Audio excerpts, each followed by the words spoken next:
Assalamualaikum, jangan lupa angkat tangan kanan dan lalu tekan tombol subscribe yang sudah subscribe. Terima kasih sebanyak-banyaknya. Mari kita lanjutkan cerita sebelumnya. Bab 1305. Kamu, senyum di wajah Santo seketika membeku. Kemarahan di hatinya meluap hebat. Pemimpin Sekte Kegelapan, kamu benar-benar menganggapku sebagai mainan yang baik, ya. Setelah mengatakan itu, tiba-tiba, Santo menjadi kabut darah yang kembali menyelimuti langit. Domain darah. Kabut darah menyebar dengan sangat cepat, menutupi area seluas puluhan meter persegi ketika samar-samar ada bentuk yang mulai terlihat dan bergerak cepat. Ini adalah manifestasi dari kekuatan darah seorang Santo. Destanto dengan aktivasi maksimal pada saat bersamaan. Kekuatan, kecepatan, dan kemampuan ketahanan terhadap darah, semuanya ditingkatkan secara signifikan. Sementara itu, para ahli yang tidak masuk ke lingkungan domain darah, setiap saat akan terpengaruh oleh energi darah. Jadi, sudah pasti akan mengalami tarikan energi darah dan kekuatannya terpengaruh. Jika terlalu berat, pembuluh darah di seluruh tubuh akan pecah dan menyebabkan kematian mendadak. Banyak korban yang telah dikalahkan olehnya dan setelah dia membunuh, lebih banyak darah ditambahkan ke domainnya, membuat Santo makin kuat. Wush! Pada saat berikutnya, terlihat beberapa lengan berdarah dalam kabut darah yang terus-menerus bergerak ke arah Rina. Pemimpin Sekte Kegelapan, aku menghormati kekuatanmu. Tapi, jika kamu menghina dan mempermainkanku seperti ini, jangan salahkan semisal aku berjuang sampai mati. Saat kabut darah bergerak cepat, kekuatan yang tidak terbendung pun datang dan menyelimuti Rina. Walaupun masih sejauh puluhan meter lagi, darah di tubuh Rina bergolak dengan keras. Hanya saja, getaran ini datang dan pergi dengan cepat, tanpa menimbulkan masalah sedikit pun. Hal ini karena, Rina telah lama terpengaruh oleh pedang darah iblis dan dia sudah kebal terhadap serangan darah. Serak! Rina mendengus dingin seraya memegang pedang darah iblis dengan tangan terbalik.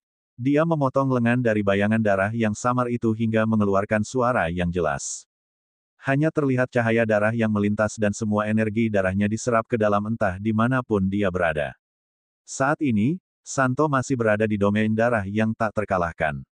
Namun, di hadapan pedang darah iblis yang memakan darah, domain darah milik Santo itu hanya santapan yang paling lezat dan Santo pun tidak punya kekuatan sedikit pun untuk membunuh. Wush! Sret! Rina menggenggam pedang darah iblis sambil terus mendekati posisi tengah dari domain darah. Setiap kali mengayunkan pedangnya hal itu membawa kabut darah yang meluas. Santo merasa terkejut dan terus-menerus bergerak mundur. Meskipun begitu, setelah dia mundur ke samping, dengan gerak-geriknya yang sangat awas terhadap Rina, kekuatan darahnya justru melemah sekitar 2 hingga 3% yang mengurangi kekuatannya secara signifikan. Vampir juga nggak akan lebih dari ini. Rina menatapnya dengan cemooh yang tergurat di wajahnya. Pertama, ada iblis. Lalu, ada darah. Saat aku, iblis darah Serenara, terlahir, benua Eroniamu masih bermain dengan lumpur. Nggak berlebihan buat bilang bahwa aku itu leluhurmu. Dapat keberanian dari mana buat main-main di depanku. Dengan kata-kata ini, Santo terus saja meradang dan berulang kali cegukan, bahkan ada yang tercekat di tenggorokannya dalam waktu lama hingga dirinya hampir pingsan karena ini. Oke.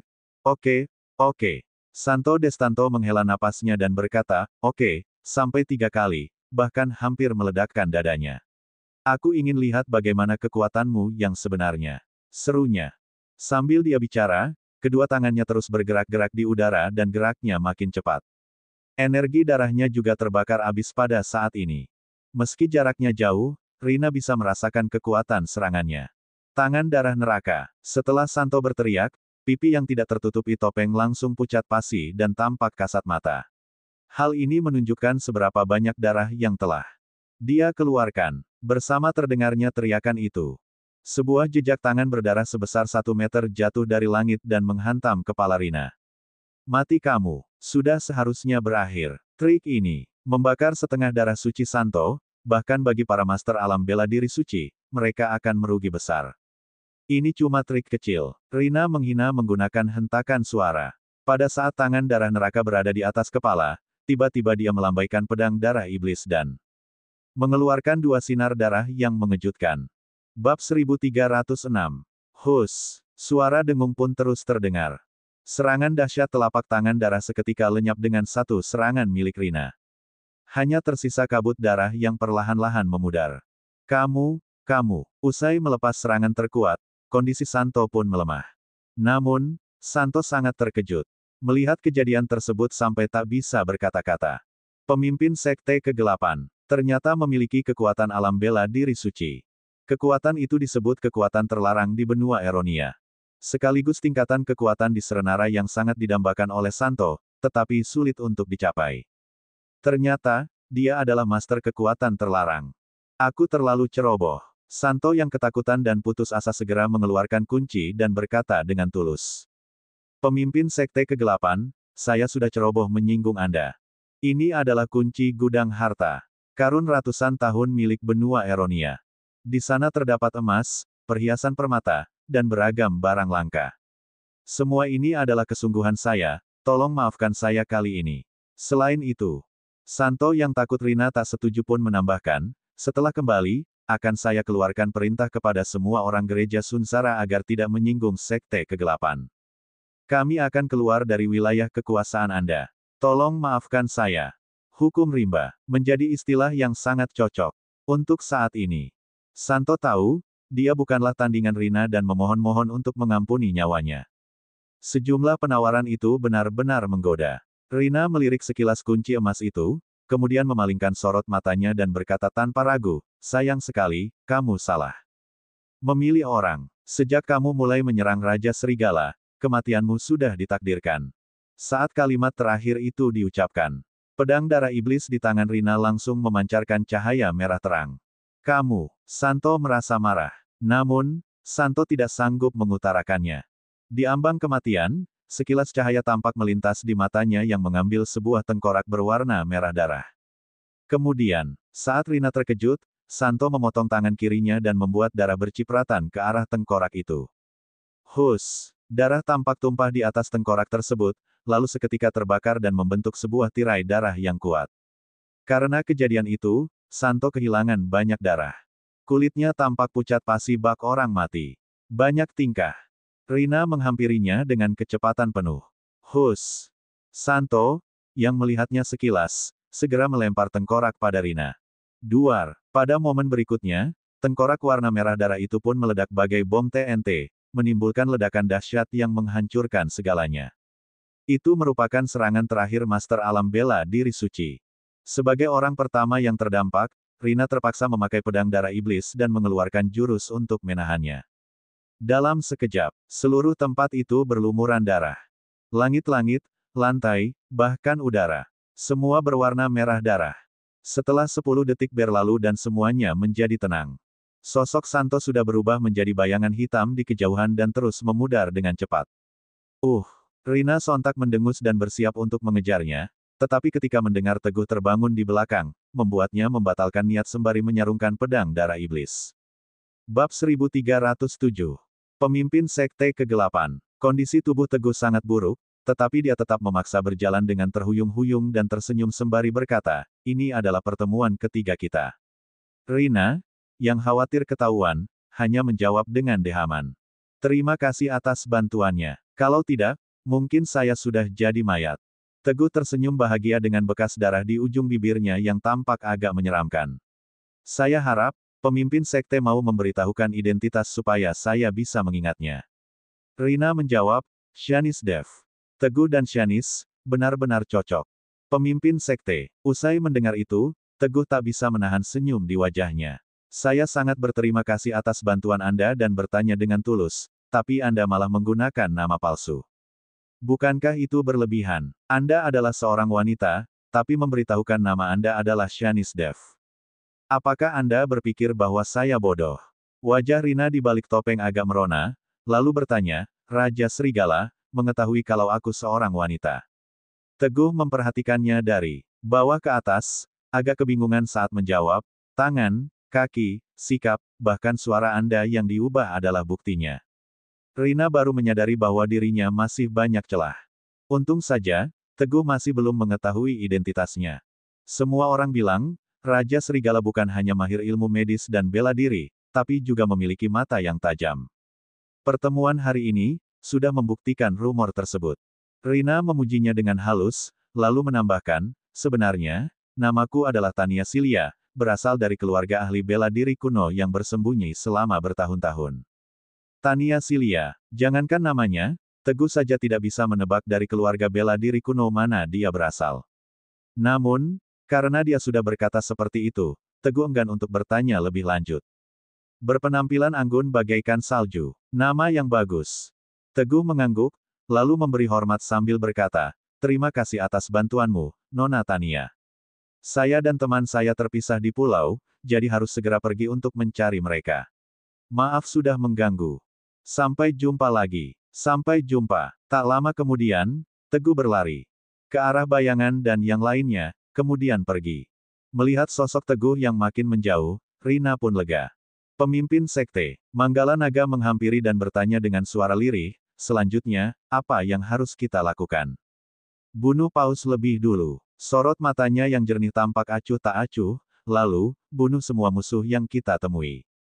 Melindungi Teguh di sisinya, bukanlah pilihan yang realistis. Jadi, pilihan terbaik untuk melindunginya adalah membunuh semua orang, supaya Teguh tidak menghadapi bahaya. Lagi, ini, Manggala Naga sangat terkejut dengan perkataannya, sehingga dia butuh waktu lama untuk mencerna pernyataan itu. Pemimpin sekte ingin membunuh semua orang. Sangat kejam. Benar-benar luar biasa. Manggala Naga menarik napas dalam-dalam, lalu menelan ludah. "Siap," jawabnya segera. Sementara itu, di sebuah gua yang jauh. Setelah kabur dari Rina, Santo bertemu dengan 3 vampir bawahannya usai susah payah menemukan gua kecil. "Yang Mulia Paus, Yang Mulia Paus, apakah Anda baik-baik saja?"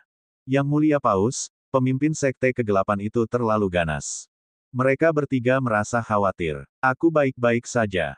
Setelah teknik darah Santo dikalahkan hingga terluka parah dan kehilangan banyak darah, wajahnya memucat, bahkan sampai harus membuka topeng untuk bisa bernapas lebih lega. Namun, meski dia menjawab seperti itu, kenyataan berkata lain. Ketiga uskup saling menatap satu sama lain. Merasa bahwa dia makin melemah, membuat mereka khawatir. Saat pemimpin sekte kegelapan mengejarnya, mungkin akan. Sembari melihat wajah mereka, Santo tidak menunjukkan ekspresi apapun, bahkan memberi perintah, "Kalian, berjagalah di depan pintu gua. Aku perlu menyembuhkan lukaku dulu." "Siap." Mereka yang mempercayainya segera berbalik dan pergi ke pintu gua. Bab 1308. Shoot, shoot, shoot. Saat ketiganya berbalik, Santo tiba-tiba melancarkan serangan dan menusuk jantung mereka bertiga, menyebabkan darah terciprat. Mereka bertiga terkejut sekaligus kebingungan, bahkan sampai harus meregang nyawa. Wush! Mayat mereka tidak jatuh ke tanah, tetapi ditahan oleh Santo dan diserap darah murninya untuk memulihkan diri.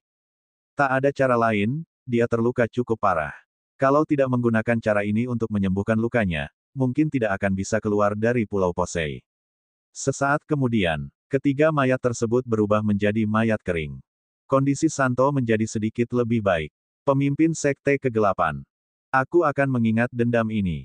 Santo menggeram sembari menggertakkan gigi, lalu keluar dari gua untuk bersiap menghubungi pasukan vampir dan para pengikut yang dipimpin oleh uskup. Cek, cek, cek. Namun, sesaat usai Santo keluar, terdengar cemoohan dari luar.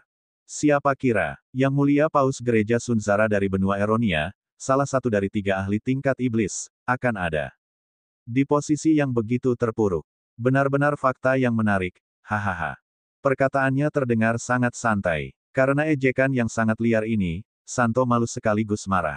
"Siapa di sana?" beraninya sambil sembunyi, "Dasar pengecut." Santo mengernyitkan dahi dan berteriak lantang. Memperhatikan sekeliling, tetapi tidak menemukan satu orang pun. Pada momen ini, dia benar-benar merasa khawatir. Meski sedang terluka parah, dia adalah seorang master tingkat S. Jadi, mana bisa dia tidak dapat menemukan orang tersebut? Mungkinkah dia adalah master kekuatan terlarang yang tingkatannya setara seperti pemimpin sekte kegelapan? Santo, yang sudah terluka parah karena bertarung melawan Rina, menjadi sangat waspada dan cemas akan segala hal. Ekspresi marah tampak di wajahnya, lalu Santo berteriak kencang, "Sebenarnya, siapa kamu? Bisanya cuma sembunyi. Kalau berani, keluarlah." Wush, wush, wush. Sejenak usai Santo bicara, datang seseorang dari kejauhan. Beberapa kilatan terlihat di sekitar Santo. Santo segera mengamatinya. Sosok orang ini tampak sangat gelap, bahkan tubuhnya tidak bisa terlihat jelas. Hal ini makin menambah kecemasan di hatinya. Usai menyadari ada yang janggal, Santo langsung mengumpulkan darah di seluruh tubuhnya, mengubahnya menjadi pelangi darah, lalu melemparkannya ke sosok aneh itu untuk membunuhnya. Duar, melesat sejauh setengah kilometer hanya dalam waktu 2 detik. Serangan tangan darah Santo berhasil menembus tubuh orang tersebut. Bayangan sosok aneh itu langsung tercabik-cabik. Melihat itu, Santo menghela napas panjang dan membelakangi potongan tubuh yang tercabik-cabik di tanah sembari berkata sarkas, kupikir, dia cukup hebat. Ternyata, cuma orang yang berlagak sok hebat. Bodoh. Belum sempat Santo menyelesaikan bicaranya, terdengar hinaan yang menyela perkataannya, ternyata Yang Mulia Paus punya pemikiran yang sederhana, ya. Lucu sekali. Raut wajah Santo seketika mematung. Lalu, Santo berbalik untuk melihat potongan tubuh yang terkoyak di tanah. Perasaannya menjadi lebih kalut. Sesuatu yang baru saja Santo cabik-cabik bukanlah manusia. Itu segerombolan serangga legendaris yang tak terhitung jumlahnya. Sial, Santo langsung merasakan hal buruk. Refleks, Santo berbalik untuk berlindung, tetapi tinju yang membesar tanpa henti pun melesat ke arahnya dan telak menghantam wajahnya. Bak, energi kuat dan dahsyat segera menghantam Santo sampai dirinya terpental jauh. Arggh. Santo memuntahkan darah saat di udara dan melihat dengan jelas orang yang menyerangnya. Orang misterius yang mengenakan jubah hitam dan topi. Bab 1309. Brak, Santo terbanting keras ke tanah dan berguling sejauh hampir setengah kilometer sampai terhenti, lalu memuntahkan darah. Luka yang baru saja mulai sembuh pun makin parah. Santo hampiri saat bersamaan. Pria bertopi mendarat di hadapan Santo sembari menatap remeh ke arahnya. Meskipun terhalang topi, Santo masih bisa merasakan tatapan menghina dari matanya. Sebenarnya, siapa kamu? Santo berusaha dengan susah payah untuk mengendalikan tubuh sambil menatap tajam kepadanya. Orang itu sama sekali tak menjawab dan hanya melepas topi yang dikenakannya. Wajah ini, setelah Santo melihatnya, segera terlintas nama di benaknya, Raja Sihir Racun. Terkoyak di tempat. Dia adalah Raja Sihir Racun. Sebagai master tertinggi di benua Eronia, Santo sudah lama mendengar rumor tentang master dari Serenara. Di antaranya, Raja Sihir Racun yang sama dengan Pak Yuda. Mereka adalah keberadaan yang tak boleh disinggung sama sekali. Namun, seharusnya, dia sudah mati bertahun-tahun yang lalu. Lantas, bagaimana bisa? Santo tak mampu memahaminya. Namun, ada satu hal yang dia mengerti. Saat ini, dirinya menderita luka yang parah dan tak bisa bertarung melawan Raja Sihir Racun. Satu-satunya pilihan terbaik untuk terlepas dari situasi ini adalah berpura-pura lemah. Ternyata Yang Mulia Raja Sihir Racun. Susah payah Santo berdiri, dihiasi senyum yang tersungging di wajahnya. Aku pernah bilang, diriku ini nggak terkalahkan di seluruh benua Eronia. Hanya Raja Sihir Racun yang bisa dengan mudah melukaiku. Raja Sihir Racun tidak merespons. Dia hanya menatapnya dengan senyum palsu di wajah. Santo terkejut, memutar otak dengan cepat, lalu berkata sembari tersenyum, karena Yang Mulia Raja Sihir Racun sudah turun tangan dalam masalah Pulau Posei, aku sudah nggak punya urusan lagi di sini. Bagaimana kalau Yang Mulia Raja Sihir Racun bekerja sama denganku? Kamu yang jadi bosnya. Mulai detik ini, nggak perlu takut menjelajahi benua Eronial. Bagaimana menurut Tuan Raja Sihir Racun? Santo hanya memiliki satu tujuan, yaitu bertahan hidup. Nyawa di atas segalanya, bahkan reputasinya sendiri.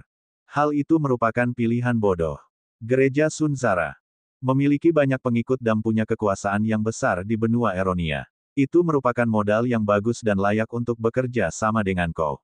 Raja Sihir Racun tersenyum sembari menganggukkan kepala. Santo seketika merasa lega saat mendengar jawabannya karena mampu bertahan hidup. Namun, belum sempat menyelesaikan napas leganya, Santo tiba-tiba merasakan sakit di dadanya dan menoleh ke bawah tanpa sadar. Sebuah telapak tangan menusuk dan memasuki jantungnya. Serangan itu berasal dari Raja Sihir Racun. Santo kaget setengah mati. Menggunakan napas terakhirnya, dia bertanya dengan susah payah, Raja Sihir Racun, kenapa kamu? Raja Sihir Racun menarik tangannya tanpa ragu, lalu berkata dengan seringai di wajahnya tanpa memedulikan darah yang mengucur keluar, kamu benar-benar bodoh, Yang Mulia Paus. Apakah kondisimu saat ini sanggup untuk memenuhi syarat kerja sama denganku?